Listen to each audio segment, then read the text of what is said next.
What is up, guys? Blue Spooky here with the Wednesday 1 hour and 30 minute Megamix. If you guys are enjoying these longer videos and the daily videos, please be sure to like, share, comment, and subscribe, as doing any one of those helps the videos to do well and ensures the channel does well too. That way, I can continue making these videos for a long time to come. As I've been saying, I've been getting flagged a lot lately for inappropriate content, so if you guys hear any censored words or anything like that and are curious, that's why. It's really been affecting the channel, so if you'd like to support the channel further, you can go ahead and click that join button somewhere around the subscribe button. It's only $2 a month at the minimum level, and you get a special emoticon next to your name when you comment, and special emoticons you can use when you comment as well.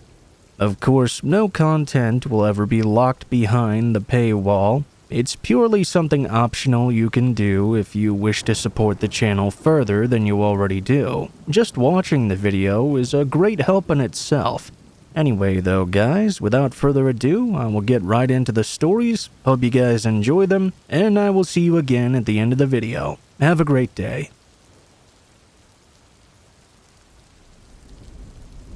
This is something that happened back in the year 2003. I'm a woman, and I was 23 years old at the time. I had just recently joined a bowling league, because I've always enjoyed bowling. I was okay, but after the first time bowling with the team, I realized that I needed much more practice. There was this kind of small bowling alley pretty close to where I lived. I remember that one night I asked a few friends if they wanted to go with me. Unfortunately, none of them were able to do so, so instead of not going, I just decided to bowl all by myself. You know, no matter what, I still had to get that practice in. That night, I went down to the alley. It was not that busy, and like I said, the place was sort of small. It was also fairly old as well. I went to the lane on the very far right end, which was nice because it felt a bit more private. I set my stuff on one of the several chairs they had right in front of the lanes. Nobody was bowling at any of the next 5 lanes to my left, so I just kinda did my own thing. I bowled a few games and was getting in some fairly good practice. I'd been there for almost an hour when I turned around after bowling one time and realized there was a man now sitting at my lane. He was in one of the seats not far away from my stuff. The man was sort of large. He was bald and had a goatee, and from just his chin, the hair was really long. He also had several tattoos. I didn't know where he'd come from. He appeared to just be watching me. I thought that maybe he would say something to me, but he made no attempt. Instead, he just kept sitting there. I just kept bowling. It was a bit awkward to say the very least, but I only had a few more frames before I was done for the night. Then I would be leaving anyway. The man just kept sitting there the entire time. I thought about saying something to him, like asking him why he was watching me, but I decided against it. Before long, I was done anyway. I went and sat down in a seat, a little farther away from him. I got changed out of my bowling shoes and grabbed up my stuff. In that entire time, the man had not said a single thing. After that, I went up to return the shoes to the counter. The man did not get up when I did. After I returned the shoes, I looked back to the lane. The man was already gone. I figured he must have left when I wasn't looking. I headed for the exit. There was a parking lot on the side of the building, which is where I had parked. I walked over to the side door. There were 2 sets of doors. When I went through the first one, I noticed the man was now standing in that small area between the next set of doors. I instantly got a bad feeling when I saw him there. I walked past him and out the doors, headed off into the parking lot. Moments later, I heard the door open behind me. I knew the man was leaving, and I knew he was following me. There were several other cars scattered around the parking lot, but it was not very well lit, and it was extremely dark outside. It was pretty quiet as well. There were some other places nearby though. As I was walking to my car, I heard footsteps behind me. They sounded fast. I was going to my vehicle, but I had a really bad feeling about this. Going with my instincts, I changed directions and did not go to my car anymore. Instead, I walked more toward the front of the parking lot where the sidewalk was. When I turned, I heard the man turn behind me. I walked to the sidewalk and started going down it. I didn't know where I was going at first, but I saw that a bar nearby was open, just down the street. I started heading in that direction. The man behind me followed the entire way. However, he did not catch up with me. I maintained a good distance, and now it was very clear he was me. I kept going down the sidewalk and quickly slipped inside the bar. I had only been there once before, so I didn't really know it that well. I also didn't know anybody inside. There were a good number of other people around though, so I felt a lot safer. The man went inside as well. I stood right next to the bar, and the man stood at the other end of it. I walked toward the bathrooms. I was going to go into the women's restroom and call one of my friends. I did have my cell phone with me. However, when I reached the hallway where the restrooms were, I noticed they had a back exit there. I decided to just leave, hoping the man would not notice because he could not see from where he was. He'd probably just assumed that I went to use the restroom. I left and ran all the way back to my car. Luckily, I was able to make it just fine. I drove home and made it back without any further issues. I still feel to this day that I avoided a possibly terrible situation. I don't know who that guy was, but I know for a fact he was following me. I went to that same bowling alley several more times afterward, and I never did see that man there again.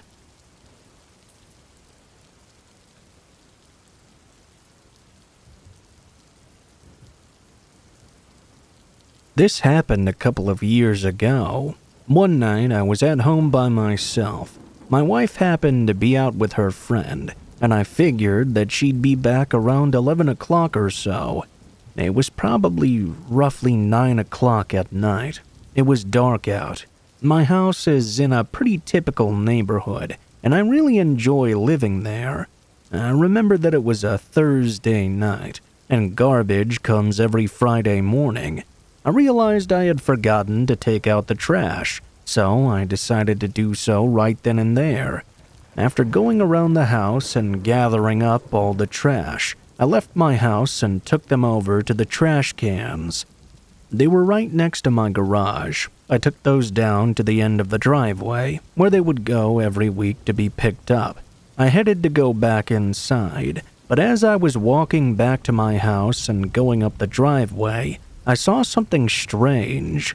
There was a man waiting near the brush by my front door. I didn't know who he was, and before I could say or do anything, the man walked right up to my front door and went inside. My heart immediately sank when I saw that. I quickly started running toward my home. I got a surge of adrenaline. As I was doing so, I knew that this might be a potentially dangerous situation. Still, this was my own home, and I had to protect it. I went inside. After entering, I realized the man was about 20 feet ahead of me. I yelled at him to stop and get the out of my house. He didn't say anything back. He moved toward the hallway at that point, and I saw him open up a doorway we had to the attic. It was sort of a strange setup that you get there by opening a door in the hallway, almost like any other normal bedroom door, only a little skinnier. There was a narrow staircase inside, leading all the way up. I'm not sure if the guy was just trying to go into a random room, or if he knew that that led specifically to the attic. Either way, the man ducked inside and slammed the door shut behind him. I started walking over, but then I stopped myself. I realized I was in potential danger if I went up there all alone. I knew this was a situation for the police to handle. Of course, I was still angry though, and I wanted the man to get out of my home. I stupidly decided to go up after him anyway. We rarely used our attic. It was really just for storage. The room up there was very small, and it was so out of the way. There was just a bunch of random junk and stuff. I went over and opened the door. I saw the very narrow staircase, and just how dark it was. There were no lights on up there. I called up, saying the guy had to go right now. I went up 2 or 3 steps. Then I heard a loud noise. Next thing I knew, a large box was sent flying down toward me.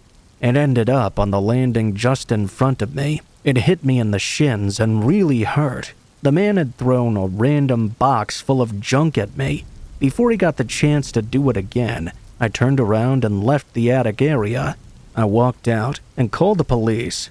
Then I left the house and went to my car in the driveway. I felt like that was the safest place to be at the moment. The whole time that I waited, I did not notice the man leaving. When the police got there, they went inside and found the man hiding out in my attic. I don't know why he was there. Obviously, he took advantage of me leaving the home to take out the trash. I'm just lucky I wasn't really hurt or anything.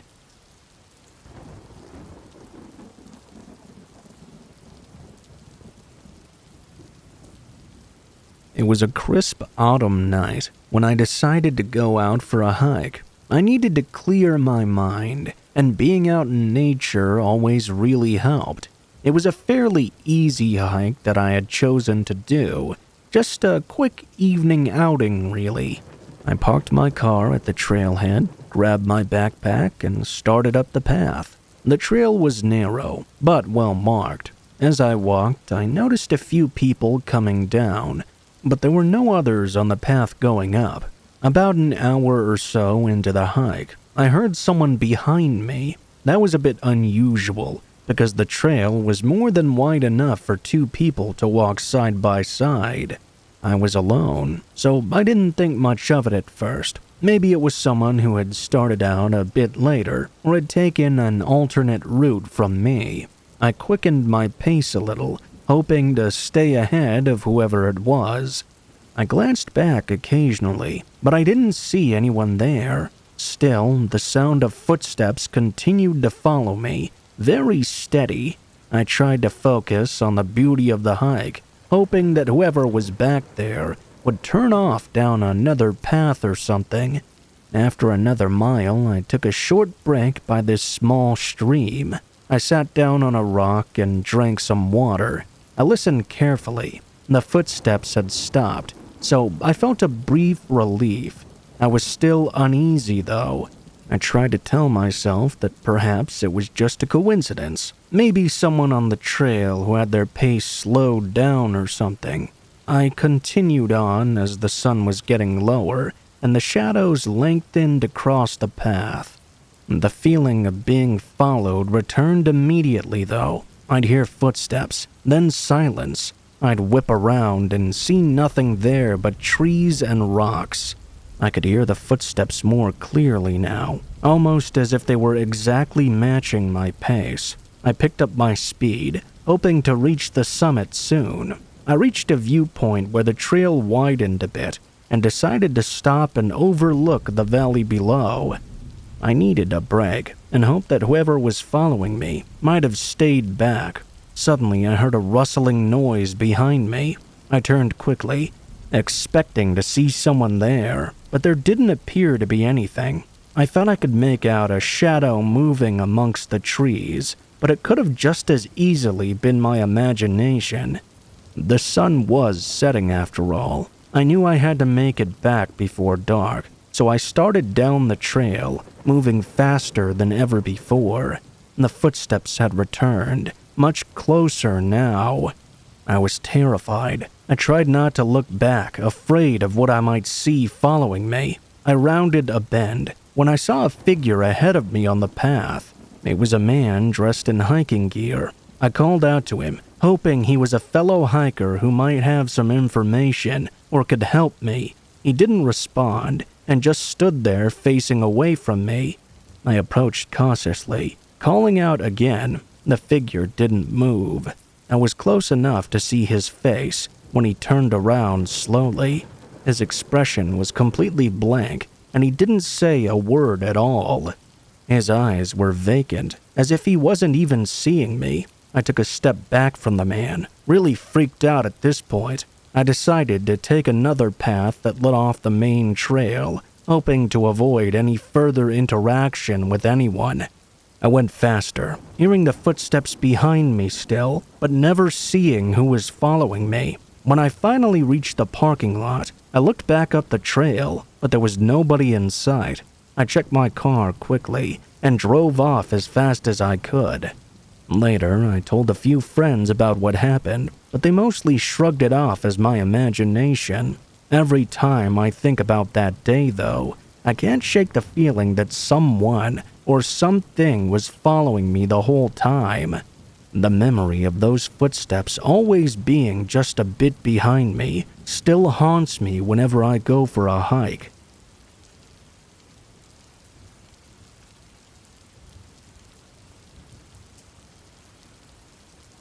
I'm a woman, and this took place one night about 20 years ago. At the time, my daughter was just 5 years old. One night, I left home to do some shopping. I was getting groceries and was going to stop and get my daughter a birthday present as well.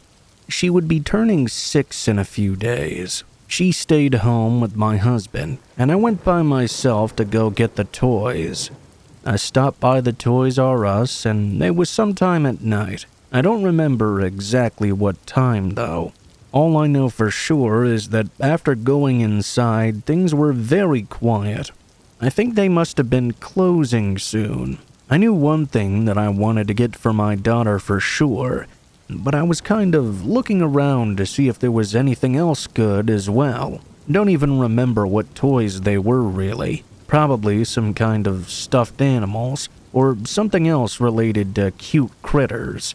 After being there for a little bit, I was standing in this one aisle by myself when I looked over and noticed a man at the end of it. It was a man who was wearing a large black coat and this strange-looking hat. He was just kind of standing there looking at me. Immediately, this struck me as suspicious. I'm not exactly a paranoid person at all, but this just seemed to be really odd. I didn't really look at him and pretended not to notice him, but I could see out of the corner of my eye that he was just kind of standing there observing me. After a little while, I looked over again. This time, though, he actually walked away. I really didn't know what that was all about, so I just moved on. I was shopping for about 15 more minutes. Didn't see the man at all during this time. I checked out and left the store. The parking lot was dark and quiet. I made my way to my vehicle, but it didn't take me long to notice there was a car now parked right next to mine. It was an SUV, I believe a Suburban, and it was dark gray in color. Maybe it was because of the man staring at me in the store, but it gave me this bad feeling. It was parked unnecessarily close to my vehicle, especially with so many open spaces around, and it hadn't been there before either. I kept moving toward my car when I heard one of the SUV's doors open. I could sort of see it, but it was on the side farthest away from me. I thought about stopping, but I told myself to just keep going. Shortly after this, though, I noticed the man walk around the SUV, the same guy who I'd seen inside earlier. This was enough for me to turn around instantly where I was and run back toward the store. I went back inside the Toys R Us. Unfortunately, not long after making it inside, I saw the man enter the store as well. I wasn't really sure what to do. This guy seemed to be following me. I didn't know why he'd parked his car right next to mine, or why he was doing this. For some reason, I decided the best idea was to go deeper into the store and down a random aisle. When I did, I saw the man walking around a ways away. He was sort of moving in my direction, though. I started just moving through random aisles of the store. The man was not right on my tail or anything. Occasionally, I would look back and see him somewhere off in the distance. I'm not sure if he was trying to make it seem like he wasn't following me or if he really couldn't tell where I was. At that point, I just decided to call my husband. I took out my cell phone and called our home. Thankfully, he was quick to answer. When I told him what was going on, he said he would be right on his way. We lived pretty close by, and it was easily under a 10-minute journey. I continued to play this game of hide and seek around the store. To delay time even more, I picked out another random toy for our daughter as well. Then I went to the counter and stalled time while buying that. When I went to the counter, I saw the man get in the checkout line right behind me. I don't think he was actually getting anything. I didn't see him with any items, at least. When I left the checkout area, I decided to leave the store again, as this time I saw my husband's car parked right across from mine. I noticed the man was still following me. I could hear his footsteps approaching from behind. When I started walking outside, the man left the store right behind me. My husband emerged from his vehicle and started approaching me at the same time. As soon as the man behind me saw this, he actually changed directions. He went to the left almost to the next row of parking spaces and then quickly ran to his SUV. He jumped inside and left. After that, we both went home. I'm grateful that my husband was able to help me out. That man was much larger than I was, and I didn't carry any pepper spray at the time. After that, I started to, but luckily nothing like that has happened since then.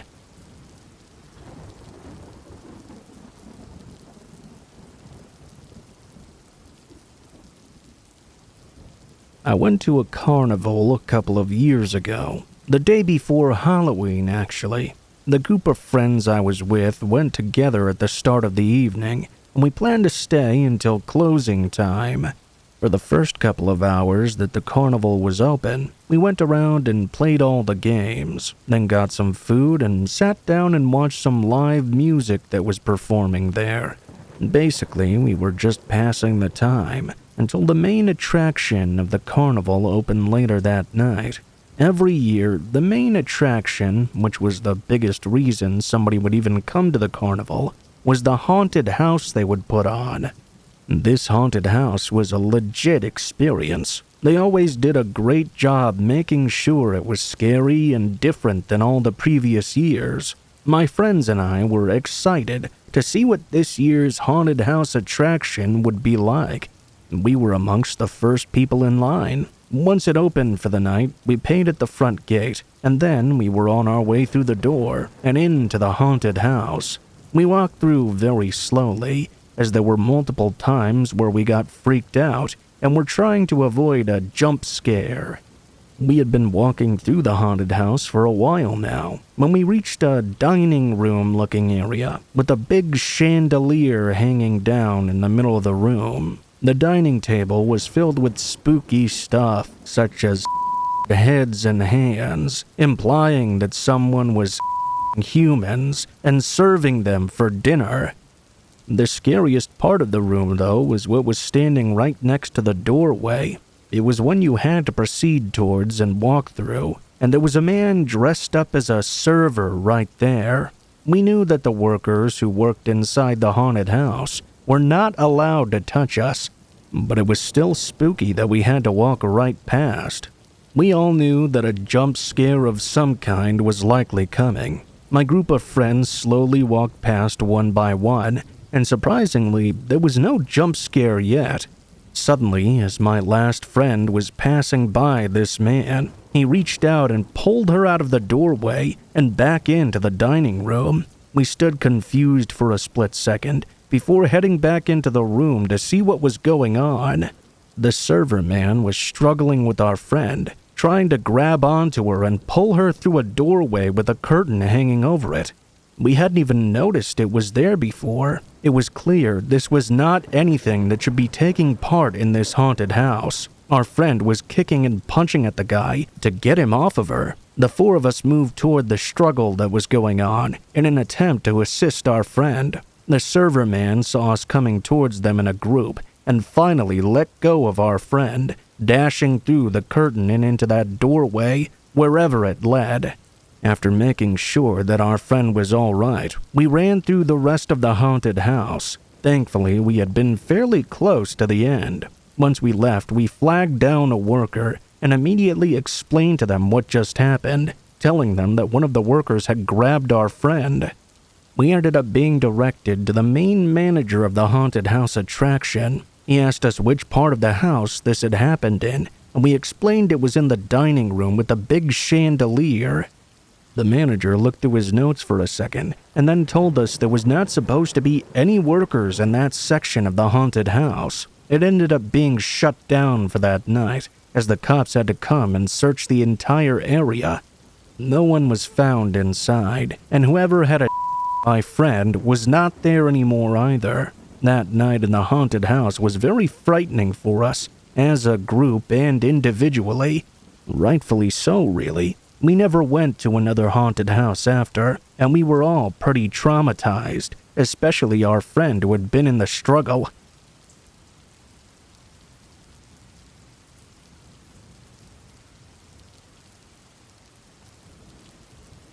This is something that happened a few years ago during the summer. I was out doing some yard work, clearing weeds in the yard. I have a large backyard and there's woods at the back side of it. A good portion of the woods are my property, and then it also connects to a neighbor's as well. I went out near the edge of those woods and was clearing some of the area there of a lot of wild weeds and unwanted plants that tended to fester there. It was much more wild than the rest of the yard. After I was out there working for somewhere close to an hour or so, I remember hearing a strange noise a little ways off inside of the woods. At first, I figured it to be an animal of some sort and tried seeing if I could spot it. However, I could not see anything. At that time of the year, the woods were very dense and a bit overgrown. I just continued on with my work, figuring nothing of it. A short time later, though, I heard another strange noise and looked up again. This time, though, I surprisingly saw something. At first, I couldn't really tell what it was, so I looked a little closer. That was when I noticed what appeared to be a woman hiding halfway behind a tree. She appeared to be staring right at me. Needless to say, I was very confused about the situation. We stared at each other for a few moments. Then I moved away and went back into the yard. I didn't recognize her, and I didn't know why anybody would be hiding out in my woods. This woman, whoever she was, remained in the forested portion. I walked back over, and when I looked again, she appeared to be gone. I called out and asked if anybody was there, but I got no response. After that, I just went back to work. I was very weirded out by all this, don't get me wrong, but overall, it didn't seem too concerning. It was daytime and very bright out, so I guess for that reason, it seemed much less creepy than it was. Besides, the woman seemed to be gone now. I didn't know why she was there in the first place, but I figured she got the idea that she should be leaving. I continued working, only to see the woman again 30 minutes later. I was at a different portion of the woods, and I didn't hear a noise this time. I just suddenly looked up and saw her right there. She was deeper into the woods, in a different location, once more just observing me. This time I stopped what I was doing immediately. I called out to her and asked her who she was. I knew she should have been able to hear me. She was far, but not that far away. The woman didn't respond to me, though, and just kept on staring. I moved a bit closer, and when I did, she immediately ran away out of sight. I was extremely confused. I wasn't really sure what I should do about this. Why was she in my woods doing this? I had no clue. She wouldn't answer me either. I just tried to move on and ignore the strange situation for the next little while. I still had a bunch of work to do. I was doing it undisturbed when I saw the woman once more. This time she was much closer, just inside of the woods. I looked over at her walking and saw she was now holding a large stick in her hands. I wasn't sure if she was planning to use it as a weapon or what. This was not just some flimsy twig or something, mind you, but was a pretty strong and sturdy piece of wood. She started to walk towards me. I asked her what she was doing. She didn't answer, but continued advancing toward me and moved even faster now. I was not interested in fighting this random woman, so I quickly ran away back inside my house. I called the police right away on her. After I did, I looked out several windows to the backyard. However, the woman had hidden somewhere in the woods again, and I couldn't find her. When the police arrived, they searched my property, but she didn't seem to be there anymore. This time, she seemed to have left for good. However, I decided to be done with the yard work for the day.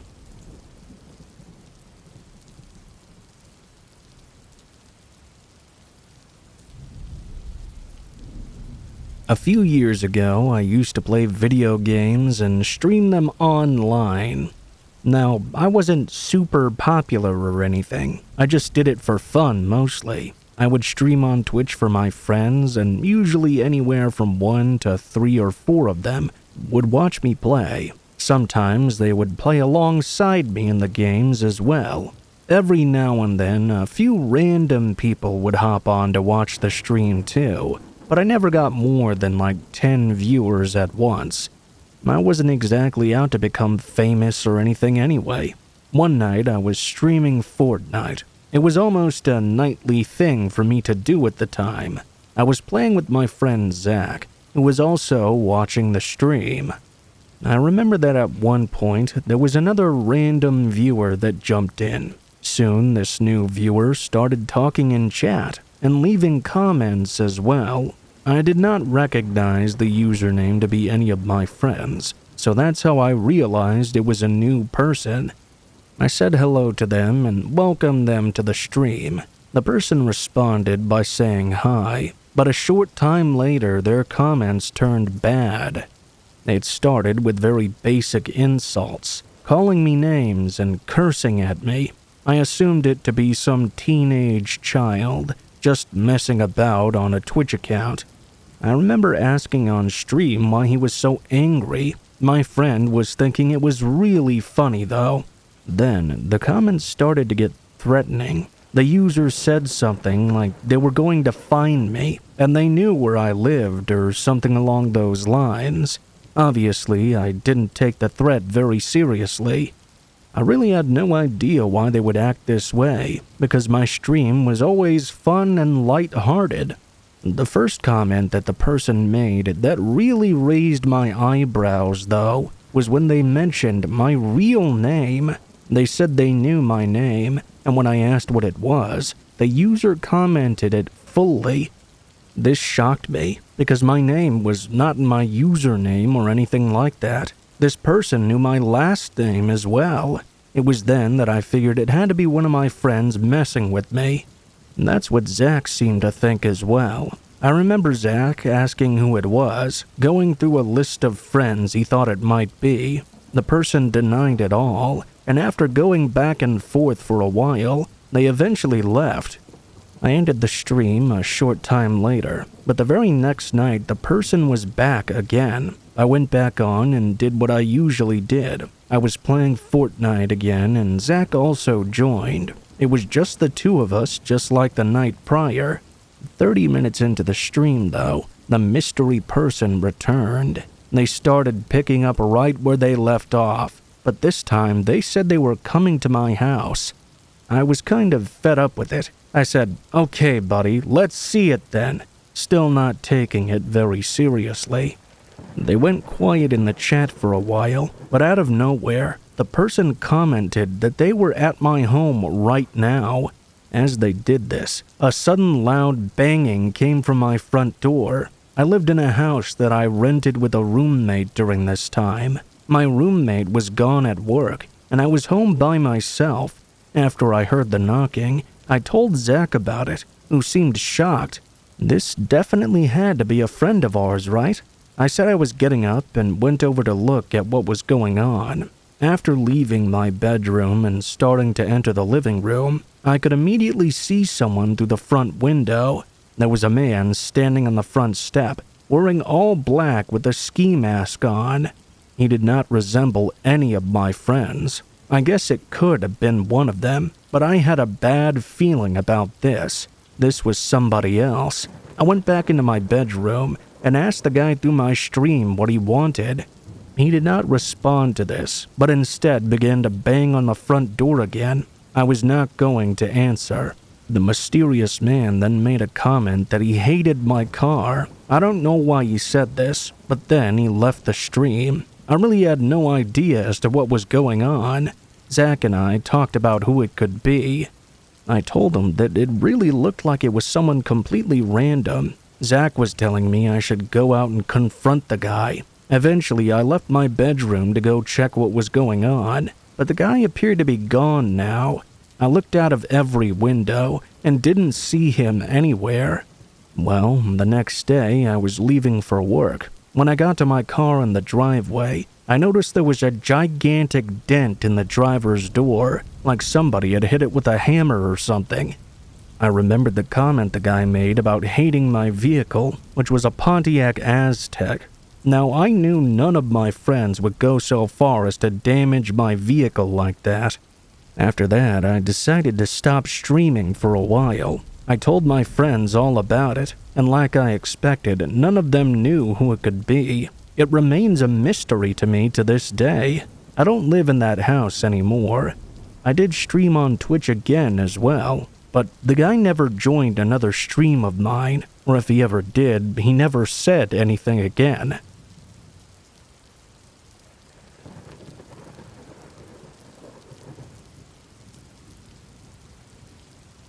Something really strange happened a couple of months ago. It all started one seemingly average night.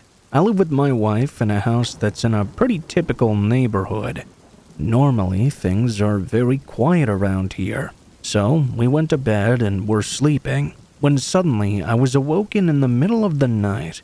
I heard a knocking on the front door to our home and looked over at the clock. It was nearly 2 o'clock in the morning. Obviously, I was very confused. My wife woke up to the noises as well. After I heard the knocking again, I got out of bed and told my wife I was going to see what was going on. After walking into the entry of my home, I looked out of a window and saw this completely random guy standing there. I really had no idea who he was. The man seemed pretty average looking for the most part. Now, looking back on it, this may not have been the best idea, but I decided to answer the door. I opened it up and saw the guy standing right there in front of me. I asked him who he was and what on earth he was doing at my house at 2 o'clock in the morning. The man responded, saying he was there from Craigslist. I was very confused because I don't even use Craigslist. He claimed he was there to purchase a TV. Well, we didn't have a TV for sale either. I told him he must be at the wrong address. The guy asked me if my name was Randy, and my name is Randy. That kinda creeped me out a little bit. At that point, he took out his phone and showed me some text messages. The person he was texting at had given him an address, which was my correct address. Another text he'd received had told him to come at 2 a.m. This was very strange. I told the guy that I didn't know who he was texting with, but it most definitely was not me. I had no TV for sale, and somebody must be pretending to be me. The man then asked if he could come inside anyway. I said no, obviously, and told the guy that he needed to figure out who was behind that. I made it clear to him that I was not selling anything, and then I closed the door on him and locked it. I watched out the window and made sure the guy left. Thankfully, he did. I went back to our bedroom and told my wife about the strange encounter. She had no idea what that could be about either. Since then, nothing else like that has happened. It's really weird though, and I've not figured out who was behind it. I mean, why would anybody arrange to meet at 2 o'clock in the morning to buy something? That seems really odd to me. I think maybe that guy had made those texts himself. Possibly he was going to try and force his way in, or see if I was gullible enough to allow him entry into my home. I really don't know. I'm just hoping that nothing like that ever happens to me again.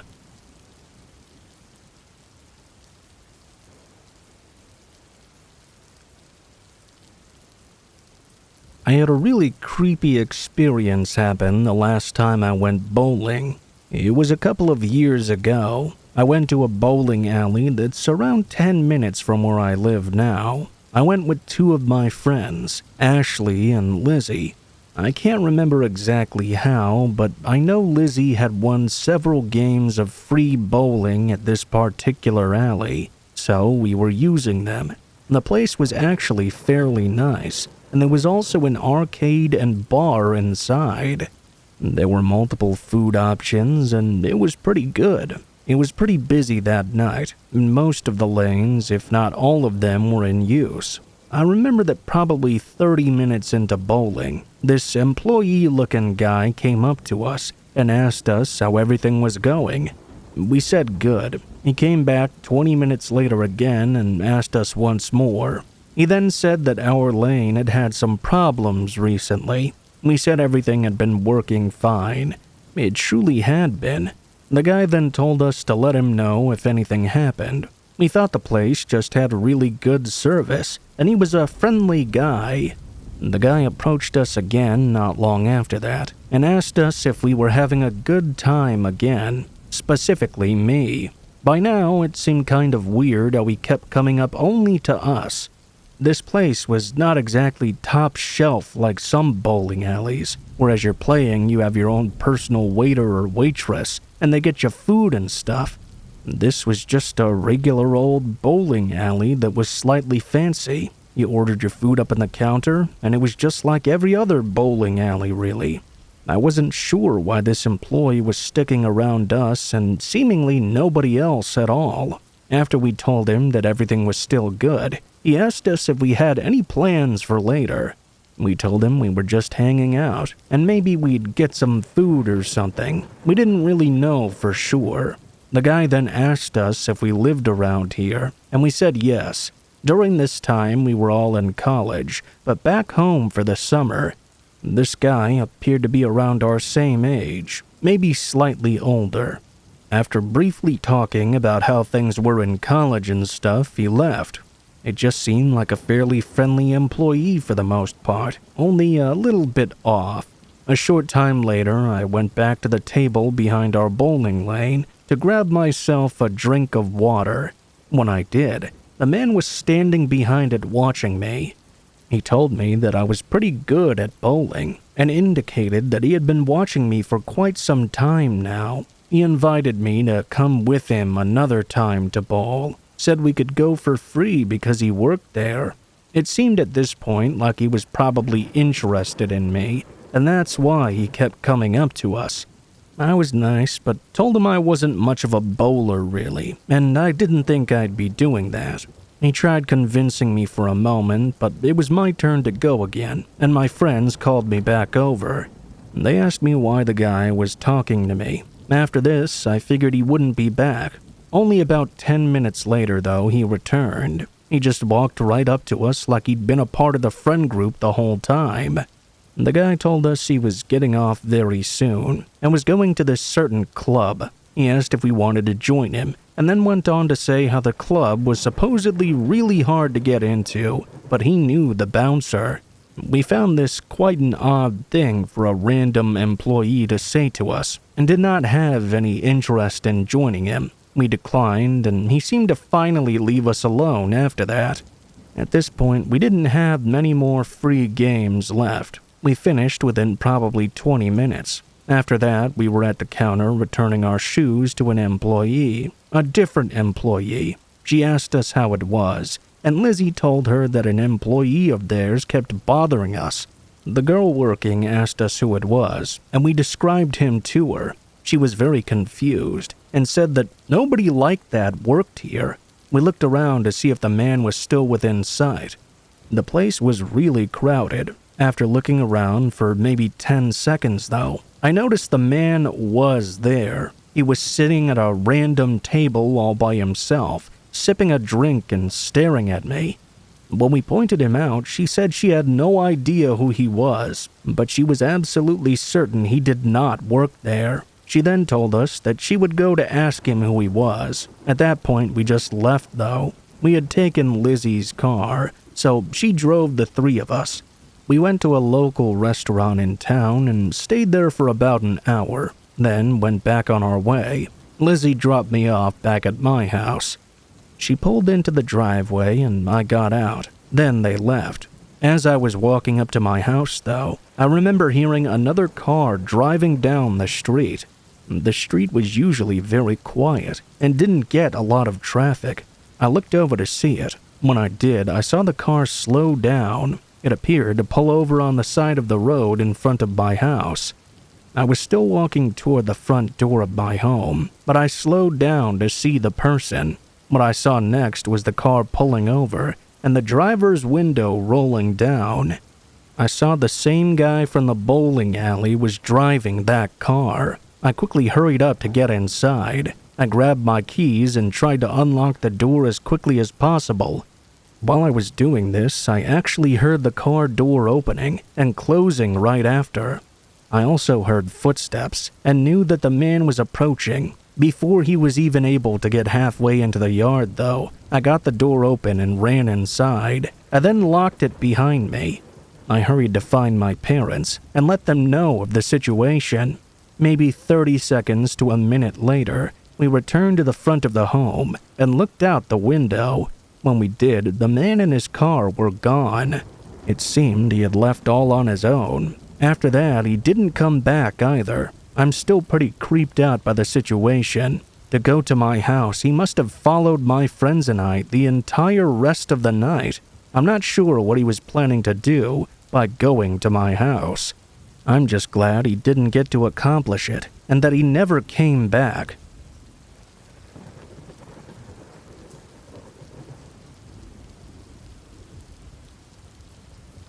This happened when I had just recently started renting a new house. Well, the house itself was not really new, but it was new to me. I had moved to that city for my job and needed a place to live. I was going month to month in this rental place. It was a pretty standard house for the most part. It had 2 bedrooms, 2 bathrooms, and a basement which was unfinished. Not long into living there, I started noticing sort of strange noises at night. I would be in bed just trying to fall asleep and then think I heard some things from downstairs. I couldn't exactly tell what the noises were though at first. It made me very nervous that somebody was in my home or something. I quickly chalked it up to just a house making noises though. Maybe it was the boiler. Or maybe it was just regular old house noises. Because of where I was in my bedroom and the fact that the door was closed, I never really heard them all that clearly. One night, though, I heard something that seemed much louder, so much so that it caused me to immediately get up and out of bed. I decided to go downstairs and look around. When I did so, though, I didn't really see anything unusual.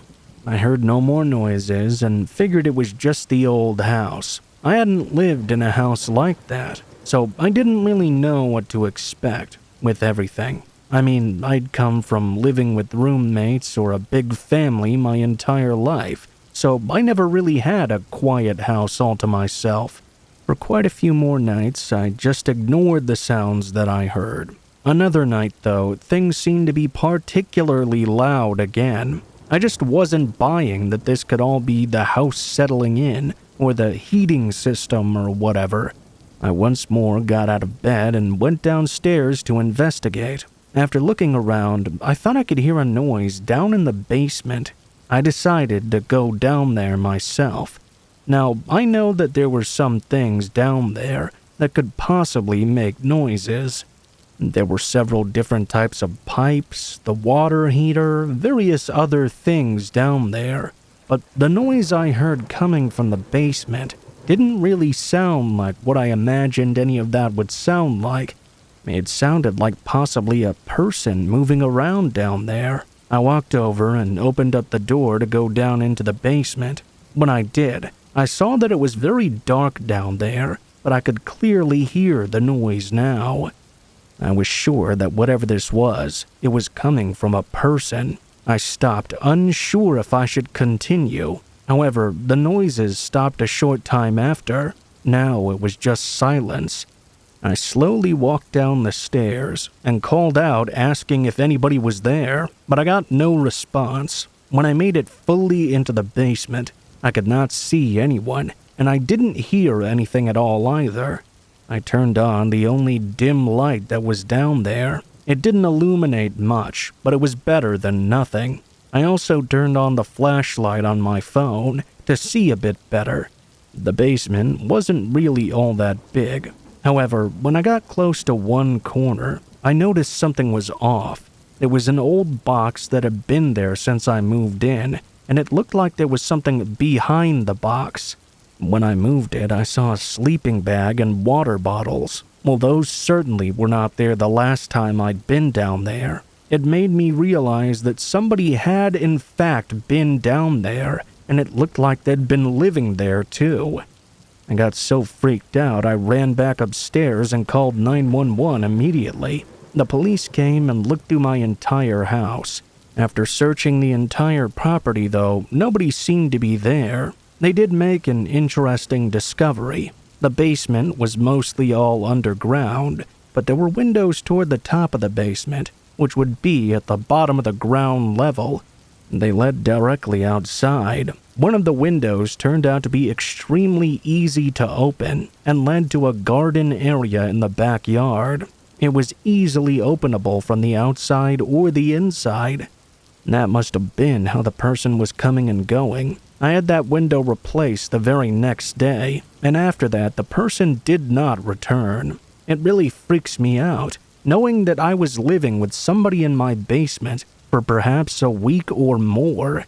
I'm just glad they never decided to directly confront me, or I really would have been in a lot of trouble.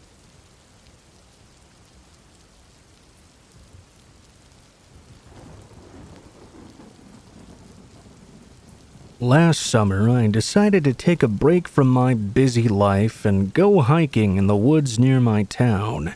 I usually hiked alone, but this time I brought my two dogs Max and Bella along.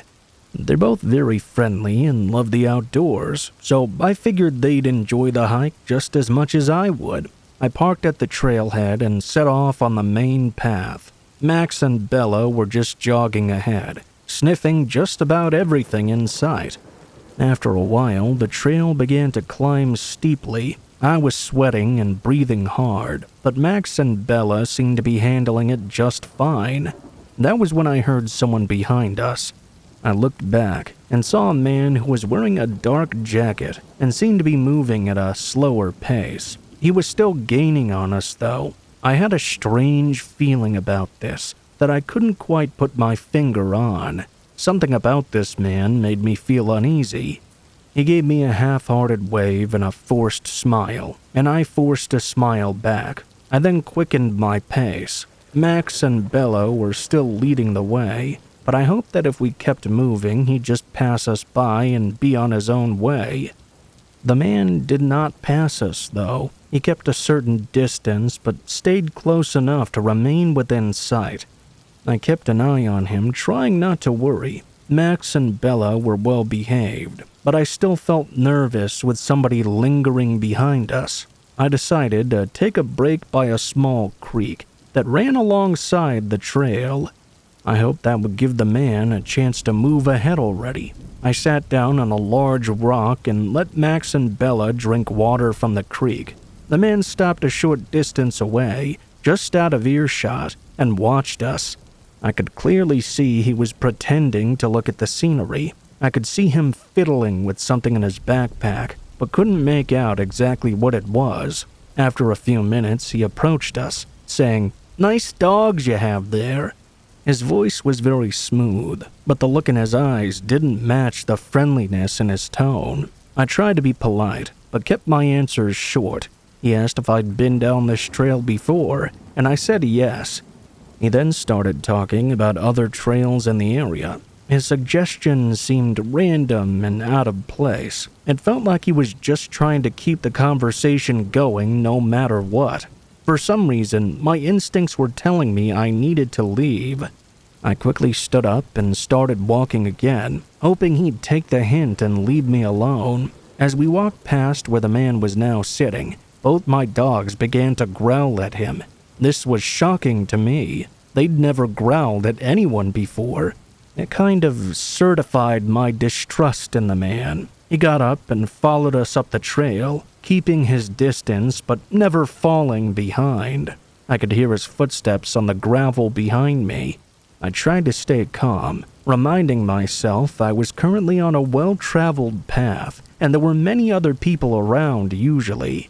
Soon, the man began to get closer and asked if we were headed to a specific spot on the trail. I told him we were just out for a casual hike and didn't have a specific destination in mind. The man simply continued to follow us, asking more questions about where I was from and how often I used this trail. As the afternoon wore on, the trail became less populated. The man moved back behind me. I passed a few people who greeted me here and there, but the man made no attempt to interact with them. He kept the same distance the whole time. I could sense that he was always nearby. The woods were getting quieter, and it was getting late now. I knew I had to start heading back before it got dark. I decided to cut the hike short and head back to the trailhead. I hoped the man would eventually turn and go a different direction. Max and Bella seemed to sense my anxiety and stayed close to my side for the rest of the hike. Finally, I once more reached a populated section of the trail. The man did not follow us past that point. I felt some relief, though I did not relax just yet. I didn't until I was all the way back in the parking lot.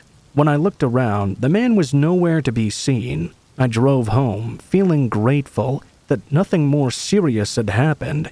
To this day, I can't forget how unsettling that encounter was. I still hike, but I'm more cautious now of people trying to follow me. I always stay in a well-traveled area and pay close attention to anyone who seems out of place. Max and Bella are still my trusted companions, and their presence always makes me feel safer.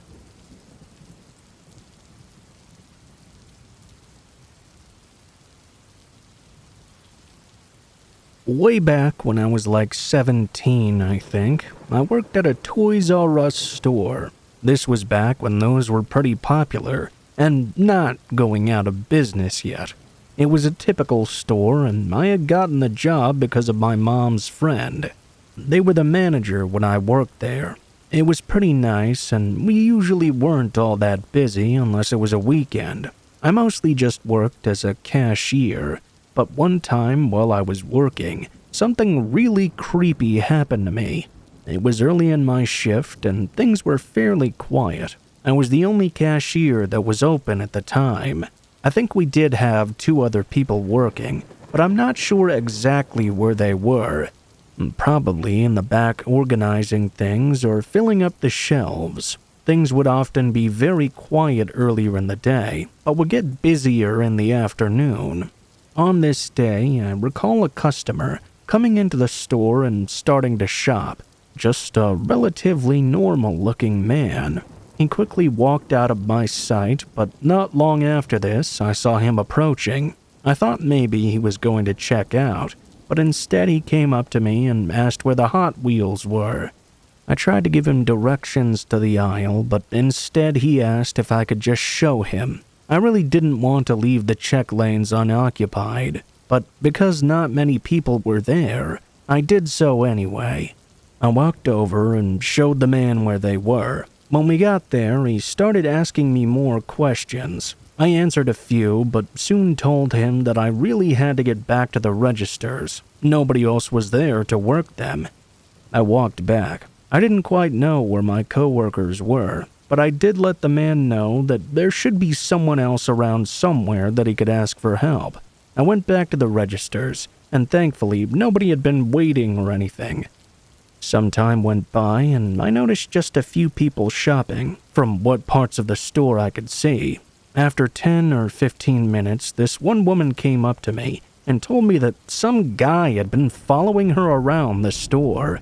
When she described him, I realized it was the exact same man I had talked to. Apparently, he had been closely following her, and when she asked him to leave her alone, he refused to do so.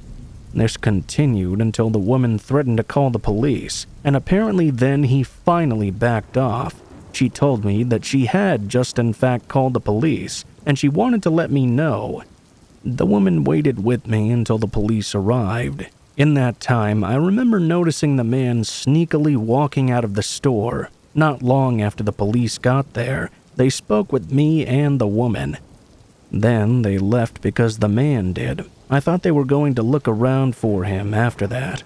From then on, things went pretty much back to normal. Soon, things got busier, though, and another coworker joined me at the checkout lanes. I was kept fairly busy until several hours later, before close. When it was nighttime, things tended to get really quiet. Once more, it was back to me being the only cashier, and the store being very peaceful and calm. I had some downtime where I was just kind of waiting for anyone to come check out. It was during this time that I noticed the man from earlier entering the store once more. I couldn't believe it. I wasn't sure if I should call the cops on him right then and there or what. Instantly, the man started walking in my direction. Surprisingly, he just came right up to me and demanded to know how much longer I had until I was off. I really didn't know what to do. I told the man I was working till close. He started bombarding me with more questions. Next thing I knew, a coworker started to approach. When the man saw her, he literally just ran away. He ran into the store down a random aisle. I guess she had been there before when he'd been following the other woman, and after seeing him, my coworker started to chase after the guy. I called the police and reported him for being back at the store. My coworker came back a short time later and asked me if the man had left yet. He had not, so we could only assume he was hiding someplace within the store. The police got there quickly, and we told them the guy was hiding somewhere. They looked all around and were finally able to find him within probably 10 minutes. He had been, in fact, hiding in an employees-only area. He ended up getting banned from the Toys R Us. That was by far the creepiest thing that ever happened when I worked there.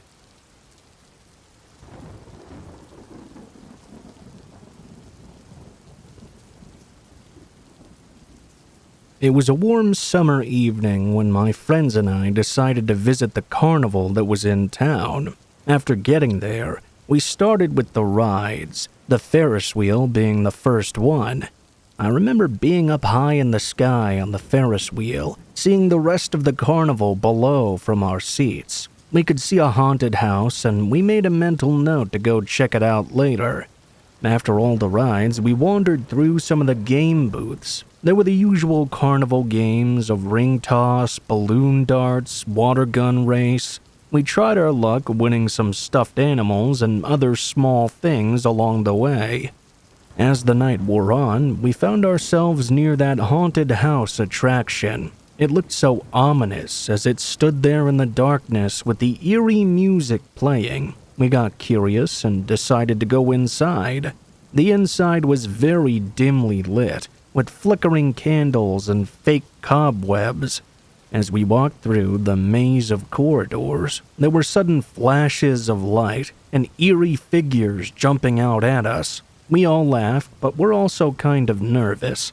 We were all trying to stay brave as we made our way deeper in. I felt a chill run down my spine, though, as I noticed something that seemed to be out of place. A figure was standing silently in a corner, hidden particularly well in a large shadow. It seemed too real to be part of the act, for lack of a better term. I whispered to my friends, but when we turned back, the figure was gone. I was now uneasy. We hurried through the rest of the remaining corridors, trying to get to the exit. As we rounded a corner, a loud crash echoed through the hallway.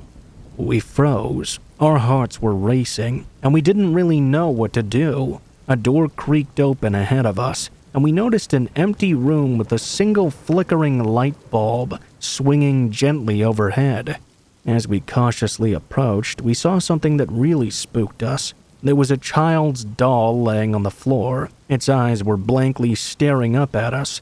None of us remembered seeing this before. It also didn't fit with the rest of the decor of the haunted house. Without another word, we turned and ran, loudly racing back toward the exit. We burst out into the open air, with tons of adrenaline still going through our veins. At least we felt safer now. We walked away shaken but relieved, and went back into the crowd of people in the carnival. To this day, we're not exactly sure what was going on in that haunted house. If it was a prank or a trick or something else. If it was all part of the haunted house, I'll say they did an exceptional job at scaring us, but it seemed so odd and didn't appear to fit the rest of the decor of the experience. Either way, I'd heard enough stories of things going wrong at haunted houses to take any more chances.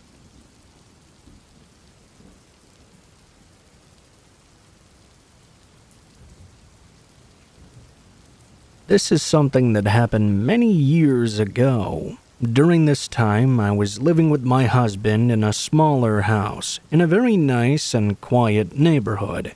It was a fun place to live because we knew most of the neighbors and lived fairly close to the city. My husband and I went outside one day to do some yard work. He had mowed the lawn and was doing some work in the garage. I went to the garden out front next to our house. I was pulling some weeds and watering plants. I was doing this for quite a while when I remember out of nowhere, I heard somebody approaching. I looked behind me and saw this random man walking right into our yard. I didn't recognize this man as any of our neighbors, but he just came right up to me and said hello. The man told me he'd just moved in down the street. I said hi to him and welcome to the neighborhood and all that stuff. I was going to introduce him to my husband, but the man then turned and walked off, saying that he'd see me again soon. Overall, something about the man seemed very odd. However, I couldn't figure out exactly what that was. I didn't think it was a huge deal or anything. I was not aware of which house this man had just moved into or anything, but there were lots of houses in the neighborhood. I just continued on with my gardening. I went on for the next hour or so. Not long after my husband and I finished, we went back inside. This was at some point during the afternoon. I remember that several hours later, we were inside and it was sometime around sunset. That was when I happened to glance over and see the man outside walking on the sidewalk out front. When I remembered him from earlier, I told my husband about our encounter. My husband walked over to see who the man was. We both watched, expecting him to just walk by. The guy just kind of slowed down. Then, just before our property ended and the neighbors started, the man turned and started walking into our front yard. He was not heading towards our front door, though. Instead, he went right toward the side of our house, or possibly the backyard. When he went out of our sight, we went to another window. Both of us were very confused as to what he was doing. My husband said that he'd never seen the guy before.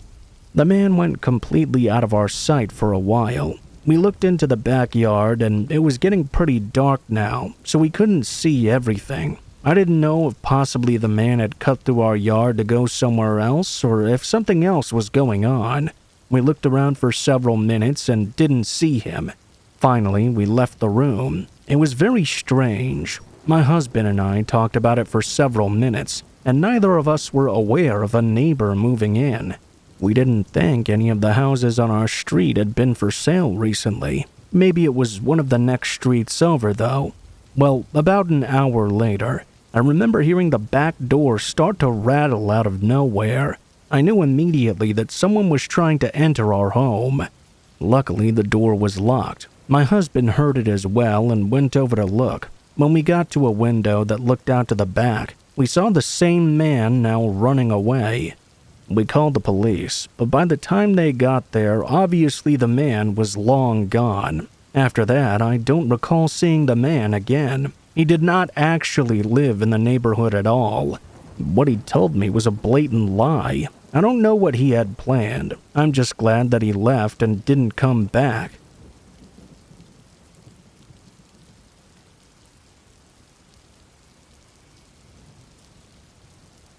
This is one of the craziest things that's ever happened to me. It took place back when I was in high school.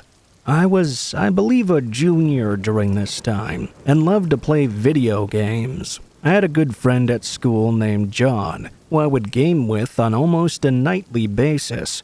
We would hang out all the time as well. He lived just a few blocks over.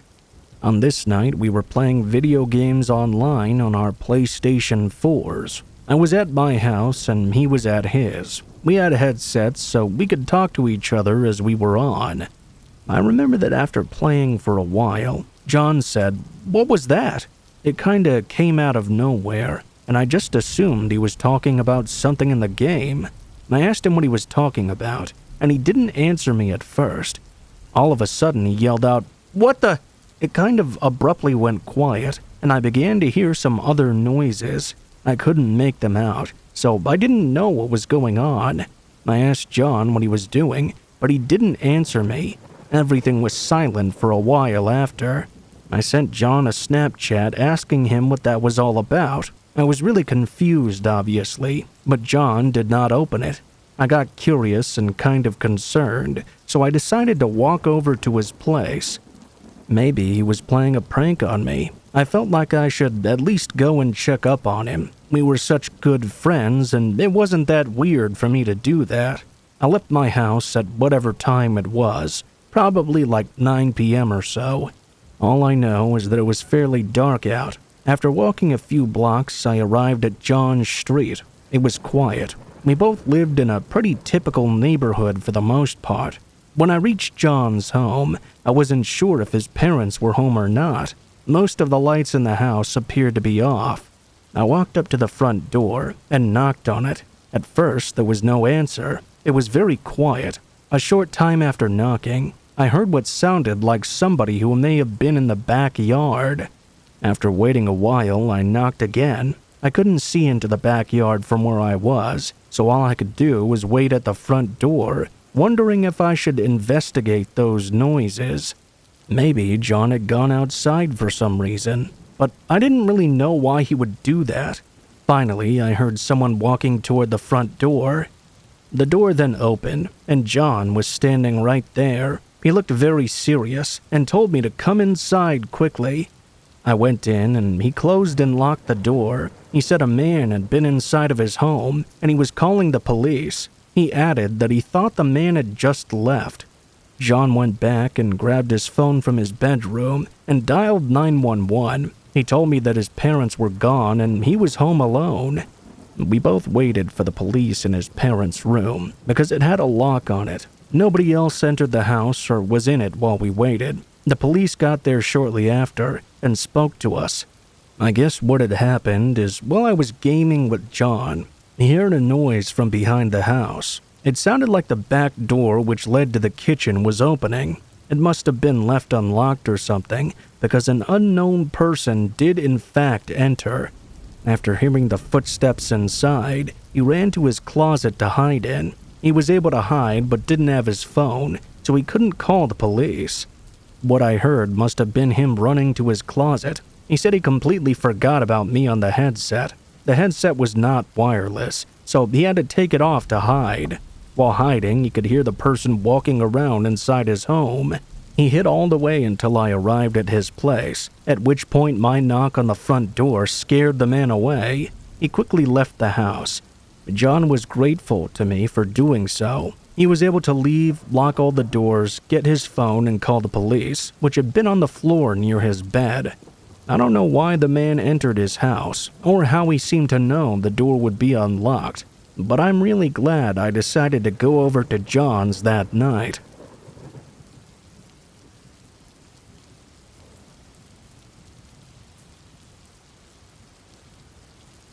I went to the movies a couple of years ago with a small group of friends. We got the luxury of having the theater to ourselves, as no one else had showed up to the showing that night.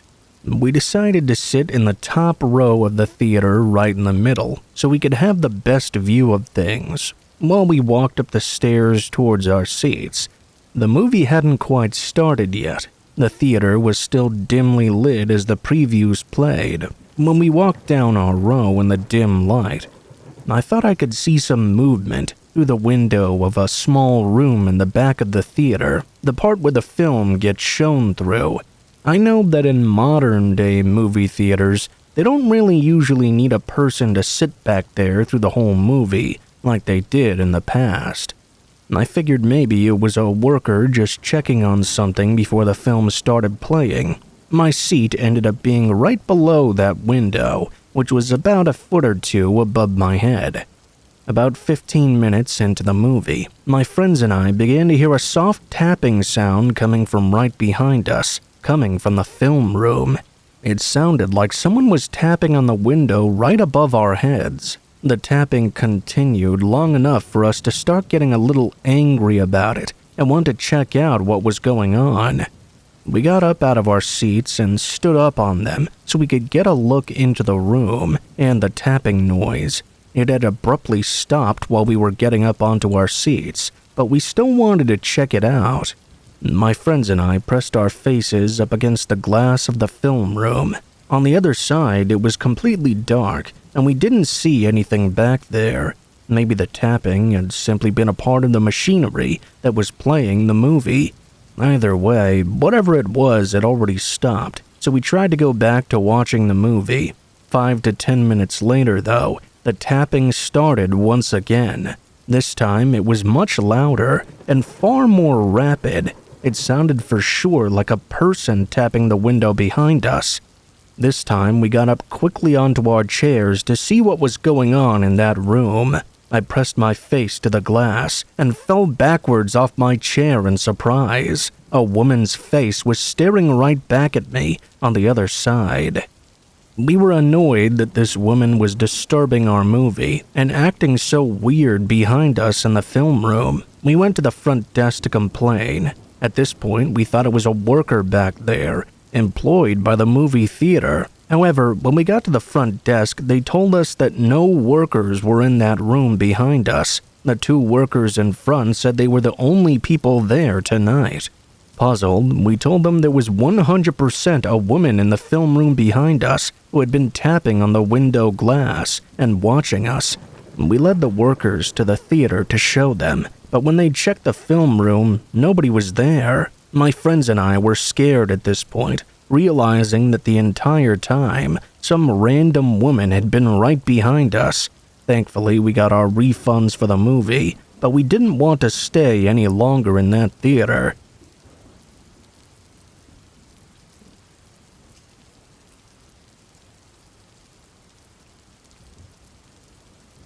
During college, I took a girl to a drive-in movie theater once as a date. The movie showing was slotted for 9 o'clock, so I picked her up from her place at around 8 p.m. We made the drive out to the theater. I'd never been to this place before, but from everything I had seen online, they all said good things about it. I was kind of excited. The theater was farm-themed, so the watching area was surrounded by tall corn, and there were hay bales and tractors all around, enhancing the feeling of being on a farm. We arrived at the outdoor theater, and it was already really packed, with only a couple of spots being left. We ended up being directed to a spot on the edge of the clearing, near the corn area. It was in a row close to the middle, so we weren't too far from the screen. We set up our blankets and pillows in the backseat of my pickup truck and waited for the movie to start. At some point during the movie, I needed to use the restroom and decided I would try and hold it in. However, towards the end of the movie, I really couldn't take it anymore. I just had to relieve myself. The bathrooms at this theater weren't anywhere near where my truck was parked, so I decided I'd have to be in the cornfield we parked next to. I hopped out of the bed of the truck, venturing 5 or so feet out into the cornfield. I didn't want nearby cars to be able to see me doing my business. I had drunk a lot of liquid before and during the movie, so it was one of those times where it took a solid minute. With the amount of time that I was going to be spending peeing, I just sort of looked around aimlessly. As I stared down a corn row, I saw a pair of eyes reflecting in my direction, a good distance away. Must have been an animal of some kind, but it was odd that the eyes weren't moving. The animal wasn't making any movements at all, and the eyes never glanced away in a different direction. I finished up my business and got back into the truck at the end of the movie. The movie finished a while later, and I packed up the blankets and pillows. My date was already seated in the front of the truck as I was packing up. While folding a blanket, I noticed a pair of eyes again in the cornfield, this time pretty close to the edge. Once again, the eyes did not move and continued to stare at me. I had never seen an animal behaving this way. I was curious to see what type of animal it could be. I was guessing some sort of predator. When I was pulling away in the truck, I backed up in such a way that my headlight shined over where I had last seen the eyes. Well, needless to say, my date and I were completely shocked to see that in the far range of my headlights, there was this gigantic wolf walking back into the corn with its back turned towards us. I had been guessing it would be a fox or something, not a fully grown wild wolf. It was surprising to me that I didn't see the rest of the pack around. I know that they usually travel together. We watched as the wolf disappeared into the darkness of the corn and out of the range of my headlights. It was certainly a chilling thought that I had been peeking out there all alone, right next to a wolf of that size. It was clearly eyeing me for some reason.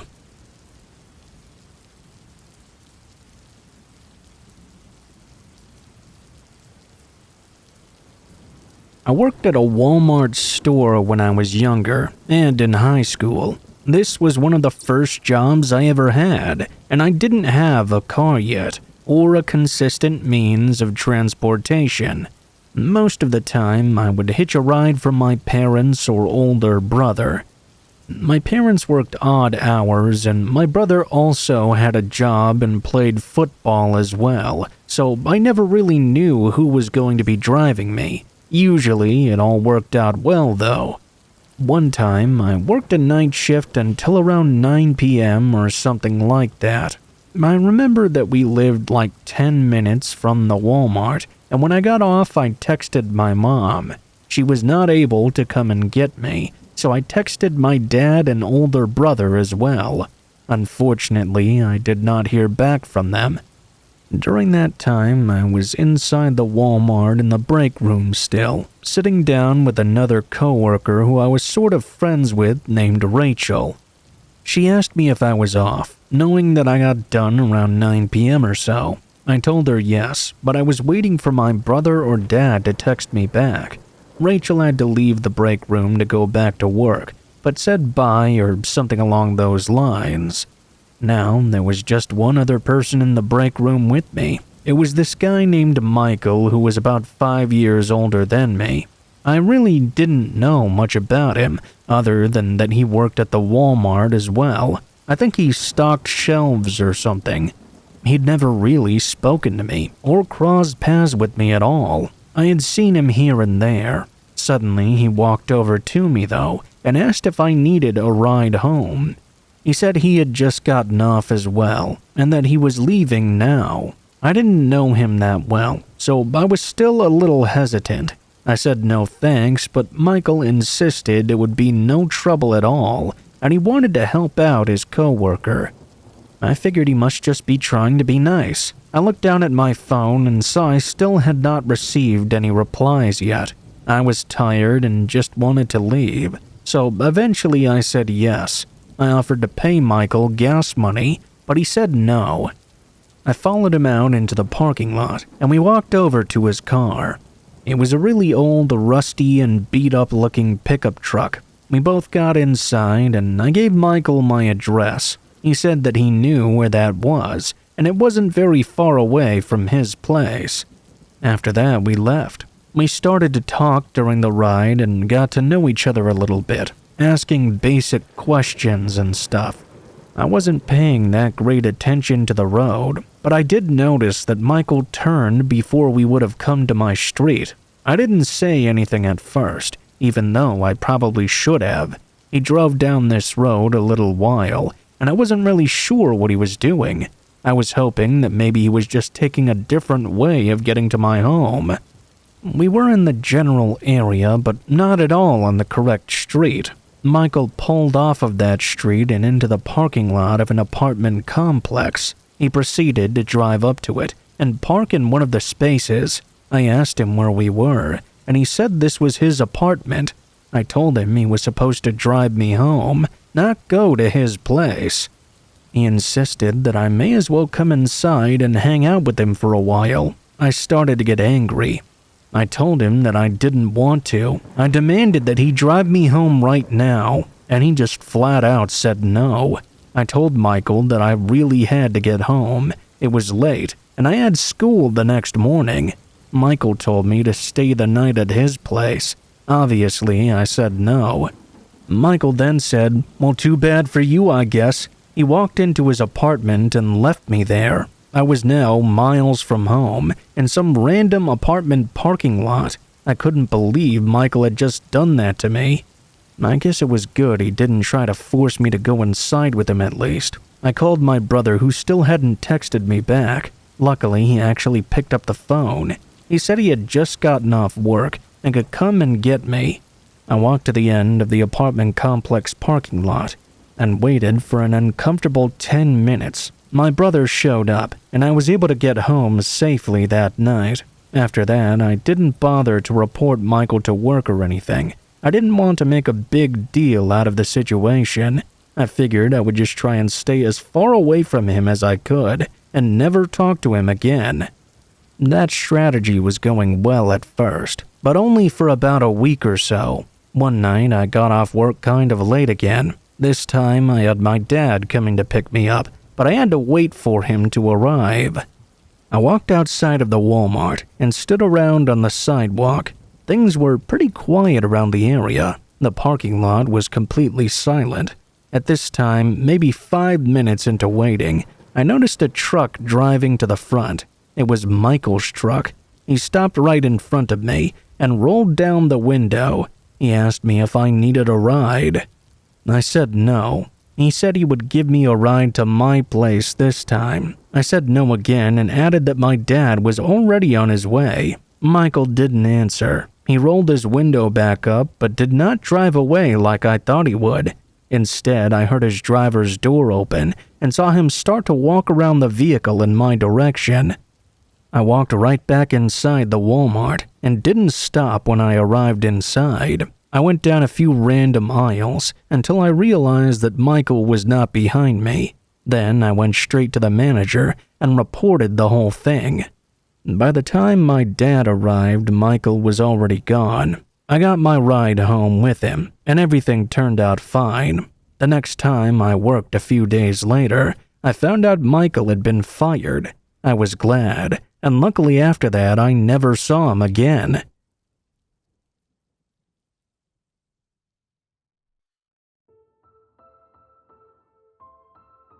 What is up, guys? Blue Spooky here. Thank you guys so much for watching, especially if you made it this far to the end of the video. If you liked the video, please be sure to like, share, comment, and subscribe if you feel so inclined. If you have any feedback for me as well, be sure to leave that in the comments below the video. If you guys have a story you'd like to send in, or if you'd like to contact me for any reasons, there will be links to my social media in the description below the video, including my Facebook, Gmail, and Twitter accounts. Go ahead and send me a message on any of those, and I'll try to get to you as soon as possible. If you do decide to send in a story, please be sure to include in the tagline what the name of the story is if it has one, what type of story it is if it has one, and how you'd like to be credited in the description below the video. Please make sure to include as much detail as you feel comfortable with and try to use as much proper grammar as possible to make sure you have the highest chance of appearing in a future video. Overall, I think that's pretty much it for now, guys, so thank you so much for watching, and I hope you guys have a great day.